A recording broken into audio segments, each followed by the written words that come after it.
My name is Jared Holmgren. As a developer, full stack developer, I tend most of the time create sites, or rather develop websites, ranging from writing from scratch, do write the code. Sometimes I use AIs, which nowadays it's called vibe coding. Pretty much that's what I do. Well, it wasn't the first time for me to hear about Hostinga. The first time I bumped into Hostinga was back in 2017. I was taken by surprise. I never knew that Hostinga was offering such a service. I gave it a benefit of doubt. By the end, I knew it's just a web hosting service. But the moment I went into it, the homepage was beautiful. I loved the whole theme about it. The moment I started signing, the whole sign up experience was smooth. I did not face problems with the sign up. It was awesome. Also, but I believe that the whole site was revamped. It wasn't like that back in the days, so that's a plus. When I started using the website builder, I keyed in my prompt, and there's something that I noticed about the Hostinger. But when I typed my prompt, I have to press enter so that the website, or rather the engine, can check in my instructions. But in this scenario, there was no clear enter to submit, and I was a bit confused about that. In this sense, I think a site only after typing my prompt, it auto ingests, it auto texts the instructions. And somehow I felt a little bit confused about that. But other than that, it was just, it was good.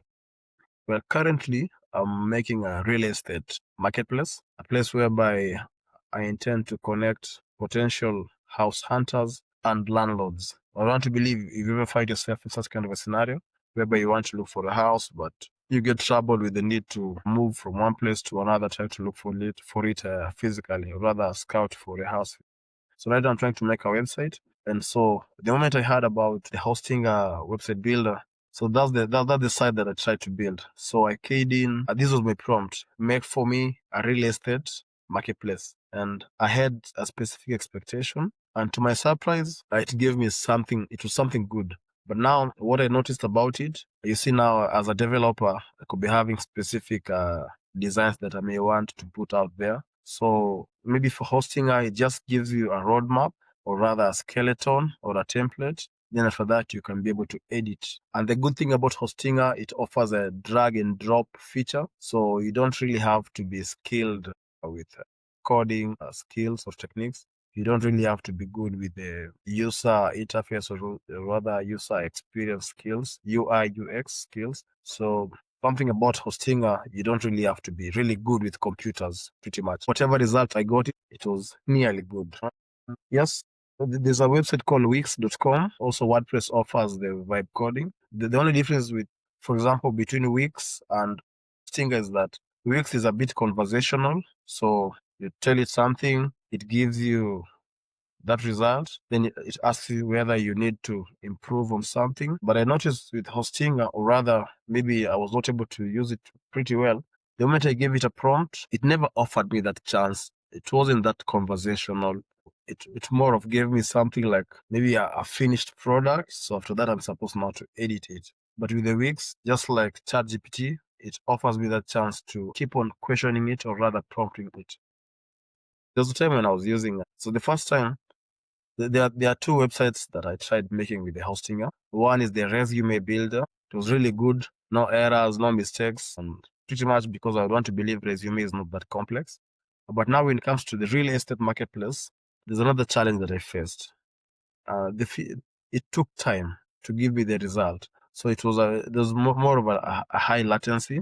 So I want to believe that it was loading and loading and loading. So I just left it there for like almost 5 minutes, and I realized that it wasn't giving me the result. So I had to cancel it and also start.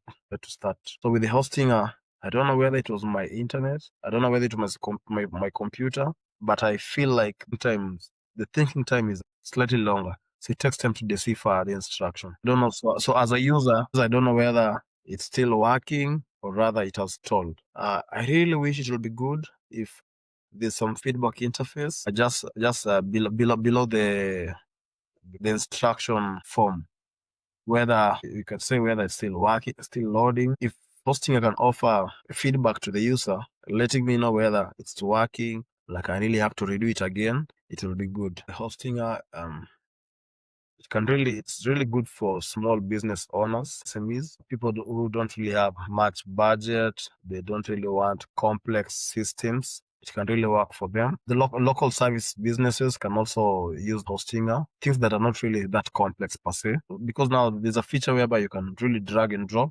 So it also allows the user to be creative somehow. And there's a couple of features or rather designs that Hostinger offers. So it's not really rigid. Whatever the AI gives you, that's the end result. You can somehow tweak whatever it gives you. So which is a plus. And one thing that is a takeaway point for Hostinger, you don't have to be skilled in coding or programming. You can just prompt it, and whatever you see is whatever you get. A good example is ChatGPT. When I'm vibe coding, I really have to be good with programming language. Sometimes with the ChatGPT, for example, I can get an error.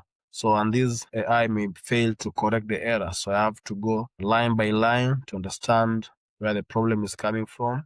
I really have to be skilled in programming language. I don't have just to rely on the AI, but with the Hostinger, zero coding skills, and you can still get results. So if I have to refer someone to Hostinger, simplicity. Also, I realize that the pricing is manageable. So I can say pocket-friendly prices, and it's also, you can easily prompt it. So it doesn't have much complex interfaces. So number one is simplicity, the drag and drops edits. Yeah, they have proper global themes, tweakable features. Two, pocket friendly prices. And number three, easy to prompt. But then again, if someone wants a really complex system, maybe Hostinger may not be the best platform to go for.